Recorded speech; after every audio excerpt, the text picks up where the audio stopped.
I, 25F, never imagined I'd be sharing this story, but recent events have left me with no choice. My mom, 46F, and stepdad, 48M, have always tried to control my life, but what they did after learning about my pregnancy has destroyed our family completely. For context, my biological dad passed away from aggressive cancer when I was 3, and my mom married my stepdad when I was 6. I also have a half-sister Stacy, 15F, from their marriage. Growing up, the difference in how my stepdad treated me compared to Stacy was obvious to everyone except my mom. While he never hit me or yelled at me, his actions made it crystal clear that Stacy was his real daughter and was just some obligation he had to deal with. During school events, he would cheer and take photos when Stacy performed but would always be busy with his phone during my performances. For my high school graduation, he got Stacy a new iPhone so she could take pictures, but barely looked up from his newspaper when I got my diploma. My mom always defended him, saying I was imagining things and that he was doing his best to be a good father figure. After years of this treatment, I learned to accept that I would never be good enough for him and focused on building my own life. I met my boyfriend Mike, 27M, 3 years ago when my car broke down and I took it to his garage. He not only fixed my car but also made sure to explain everything he was doing so I wouldn't get overcharged at other places in the future. We started dating soon after, and he's been nothing but amazing and supportive. My family, especially my stepdad, never approved of Mike because he works as a mechanic and didn't go to college. They wanted me to date someone with a more prestigious job, constantly trying to set me up with sons of their friends who were doctors, lawyers, or businessmen. My mom would make snide comments about Mike's grease-stained work clothes and how I could do so much better with my accounting degree. I ignored all of this because Mike made me happy, and unlike them, he supported my dreams and choices. Last month, I discovered I was pregnant with twins. Mike was absolutely overjoyed at the news. We had been careful with protection, but sometimes these things happen. Instead of panicking, Mike immediately started researching about twin pregnancies and planning for our future. He had been saving money for an engagement ring, but when I told him about the pregnancy, he proposed to me right there in our apartment, saying the ring money would be better spent on preparing for our babies. This meant so much to me because it showed his priorities were in the right place. The real problems began when we decided to tell my family about the pregnancy and engagement. Mike wanted to be there with me, but I thought it would be better to tell them myself. My mom's first reaction wasn't to congratulate me. Instead, she asked if I was keeping them, like my pregnancy was some kind of disease. When I confirmed that yes, I was keeping my babies, she completely lost it. She started crying hysterically about how I was throwing my life away and that Mike would never be able to support twins on a mechanic's salary. My stepdad's reaction was even worse. He called Mike an irresponsible lowlife and said that no real man would get a woman pregnant before marriage. He went on a rant about how mechanics were all dropouts who couldn't do better in life, completely ignoring that Mike owns his own garage and makes a decent living. The next day, things escalated beyond anything I could have imagined. My mom actually showed up at my workplace with Stacy in tow. I work as a junior accountant at one of the bigger firms in our city, and my mom created this huge scene in the lobby. She was crying and begging me to think about my future, saying that Mike had probably gotten me pregnant on purpose to trap me because he knew I had a good job. She kept going on about how I was throwing away my career and that no respectable company would want a young mother. This was incredibly humiliating. My coworkers and even some clients witnessed the whole thing. Even now, weeks later, people at work still give me strange looks and whisper behind my back. That same evening, my mom took it upon herself to call our entire extended family, all my aunts, uncles, and cousins. She twisted the whole story to make Mike sound like some deadbeat who had taken advantage of me. She told everyone he was probably going to leave me alone with the twins, just like other mechanics she knew who had abandoned their families. Soon, my phone was flooded with calls and messages from relatives I hadn't spoken to in years, all telling me to think carefully about my choices. Some even suggested I should get an abortion because raising twins alone would ruin my life. The final breaking point came when my stepdad called me to his office for a private talk. He offered to pay for an abortion and said he would help me find a better man afterward, someone more suitable for my social status. The part that infuriated me most was when he said this was for my own good because he didn't want me to struggle like my mom did after my biological dad died. This was completely false. My dad didn't abandon us or leave us struggling. He died of cancer but made sure we would be taken care of by leaving a good life insurance policy. My stepdad was basically trying to rewrite history to justify his interference in my life. I finally snapped and told them both exactly what I thought of their behavior. I reminded my stepdad that he wasn't my real father and had never tried to be one anyway. I brought up all the times he had ignored me in favor of Stacy, all the school events he had missed, and all the times he had made me feel like an unwanted burden in his perfect family. My mom started crying, saying I was being ungrateful for everything they had done for me, as if providing basic necessities to a child deserved some kind of special recognition.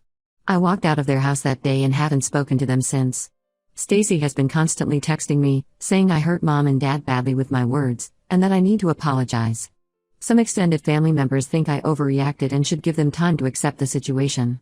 But others, especially my dad's sister, have fully supported my decision and told me I did the right thing by standing up for myself and Mike. Mike and I are now living together in our apartment, preparing for our twins and planning a small wedding. Despite being sure about my decision, this whole situation has left me feeling hurt and betrayed. I always thought family would be there to support you during life's important moments, but instead, they're trying to control my choices and tear down the person I love most. The fact that they would go so far as to humiliate me at work and try to turn our entire family against us shows just how little they respect me as an adult capable of making my own decisions. Update 1: It's been 3 weeks since my last post, and I've discovered something that has completely changed my understanding of my family's behavior. Their reaction to my pregnancy wasn't just about Mike or his job, there was a much darker reason behind their attempts to control my life. Last weekend, my Aunt Julie, my dad's sister, drove 4 hours to visit me. She said she had been following my situation through other family members and needed to tell me something important in person. What she revealed left me speechless and shaking with anger.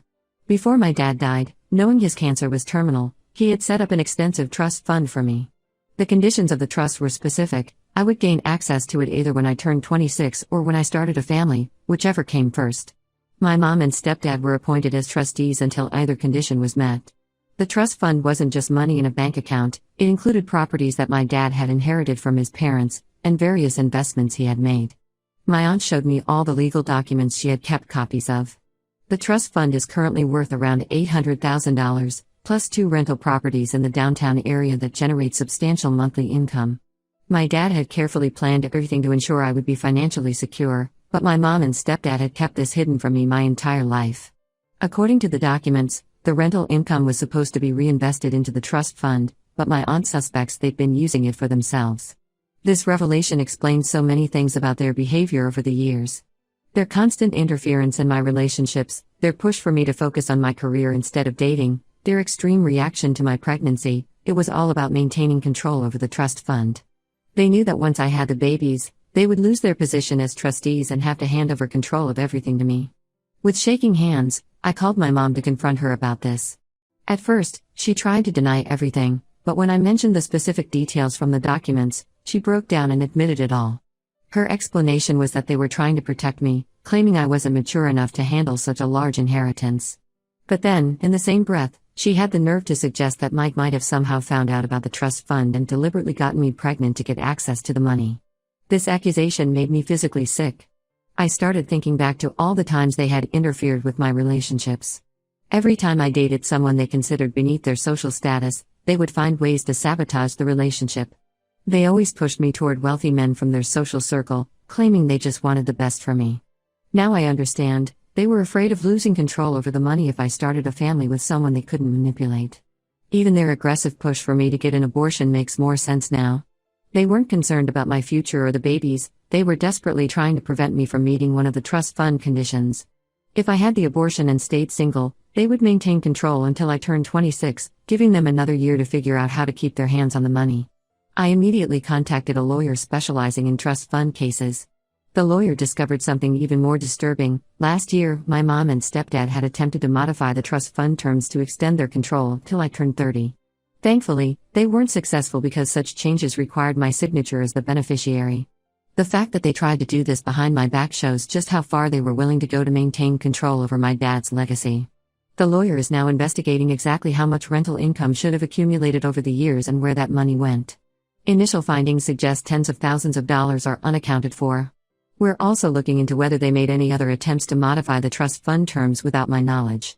Stacy called me yesterday, crying hysterically. She accused me of destroying our family by involving lawyers and threatening legal action against our parents.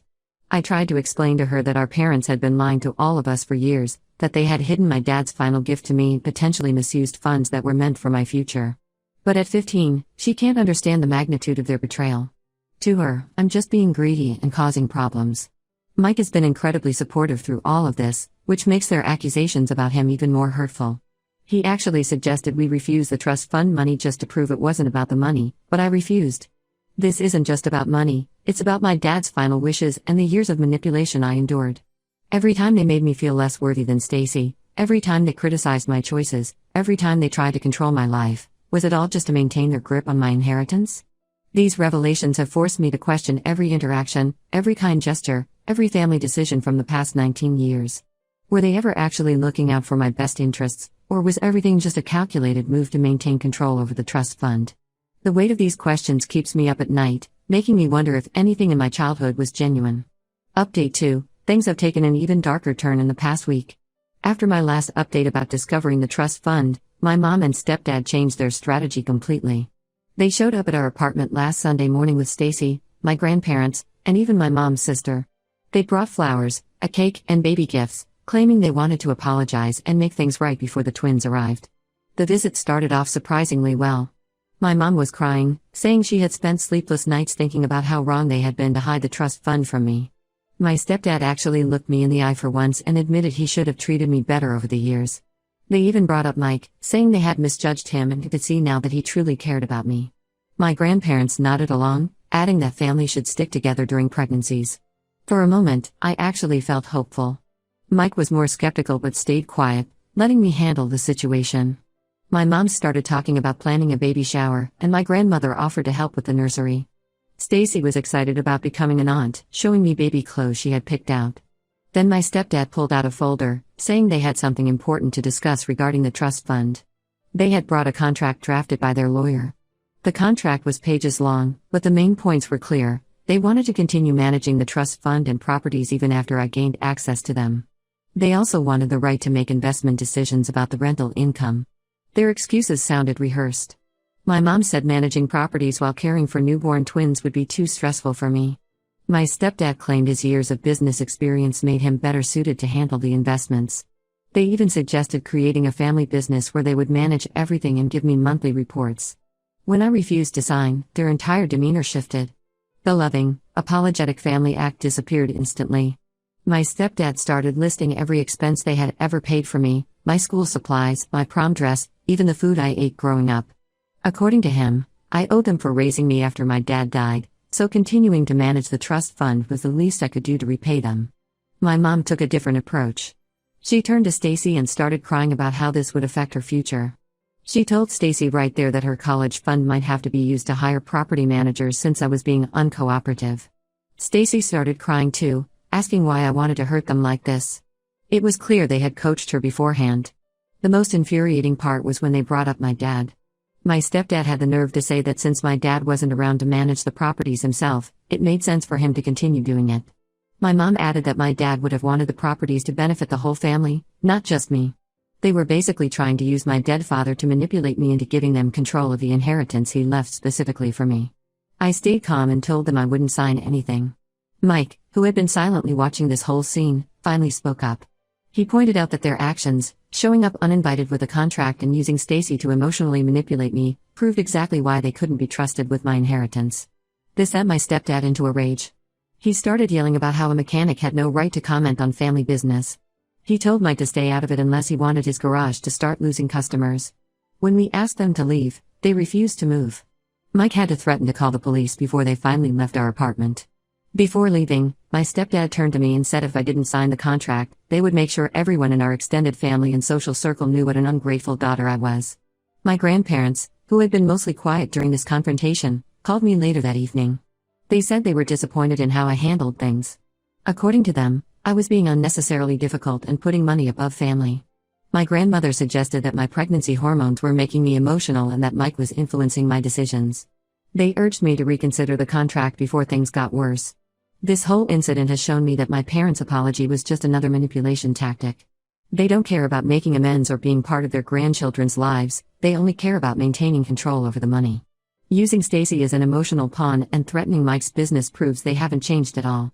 Update 3. It's been 4 months since everything started, and I can finally share the conclusion to this whole mess. The court proceedings about the trust fund ended last week, and the outcome was better than I could have hoped for. The final hearing was intense. My mom and stepdad showed up with 3 lawyers, clearly expecting to overwhelm us with legal expertise. They had prepared a huge presentation about how they had managed the trust fund responsibly and always had my best interests at heart. But their arguments fell apart when our lawyer presented the financial records. The judge ordered a complete audit of their management of the trust fund for the past 19 years. The investigation revealed they had misused over $150,000 from the rental income alone. Instead of reinvesting it into the trust fund as required, they had used it for luxury purchases, vacations, and even Stacy's private school tuition. Their lawyers tried to argue that these expenses were somehow related to my welfare, but the judge didn't buy it. My stepdad actually tried to blame my mom during the proceedings, claiming she had handled most of the financial decisions. This backfired spectacularly when my mom, feeling betrayed, revealed that he had been forging documents to withdraw money from the trust fund for his failed business ventures. The judge was furious about this admission. The court ordered them to repay every misused penny with interest. My stepdad is also facing potential criminal charges for financial misconduct and document forgery. Their lawyers immediately tried to negotiate a payment plan, but given the amount involved, they'll probably have to sell their vacation home to cover it. The most unexpected outcome was Stacy's reaction to all this. She sat through the final hearing and heard all the evidence. Watching our parents turn on each other in court and seeing the documented proof of their lies finally opened her eyes. She came to my apartment afterward, crying and apologizing for not believing me earlier. She admitted that our parents had been using her to manipulate me emotionally, telling her what to say and how to act to make me feel guilty. My mom made one last desperate attempt to reach me through my workplace. She somehow got past the front desk and tried to create another scene, claiming she was having a medical emergency and needed to see me immediately. My boss, who now knows the whole situation, had security escort her out. She's been banned from the building, and my company's legal team has warned her about harassment. My stepdad still sends threatening messages occasionally through different numbers, saying this isn't over and that I'll regret choosing money over family. Our lawyer is documenting everything for a potential harassment case. We've also installed security cameras around our new house just to be safe. Mike and I are now focusing on preparing for our twins, who are due in 3 months. We've used some of the trust fund money to buy a small house in a nice neighborhood, and Mike has expanded his auto repair business by hiring 2 more mechanics. The rental properties from my dad's trust fund are now being properly managed by a professional company, and the income is finally being used as my dad intended. My Aunt Julie has been incredible through all of this. She's helping us prepare the nursery and sharing stories about my dad, telling me how proud he would be of how I stood up for myself. She also revealed that my dad had specifically considered adding my mom and stepdad as trustees only temporarily, but his declining health forced him to make quick decisions. I've decided to go completely no contact with my mom and stepdad. Some extended family members, especially my grandparents, still think I'm being too harsh and that families should forgive each other. But I can't risk having such toxic, manipulative people around my children. The trust fund drama showed their true colors. They were willing to steal from their own grandchildren's inheritance and use their daughter as an emotional pawn. I won't let them manipulate my kids the way they manipulated me. Stacy is the only one I'm maintaining limited contact with. She's still young and was as much a victim of their manipulation as I was. We've agreed to meet occasionally for lunch, but only when our parents aren't around. She understands why I need this boundary and has promised to respect it.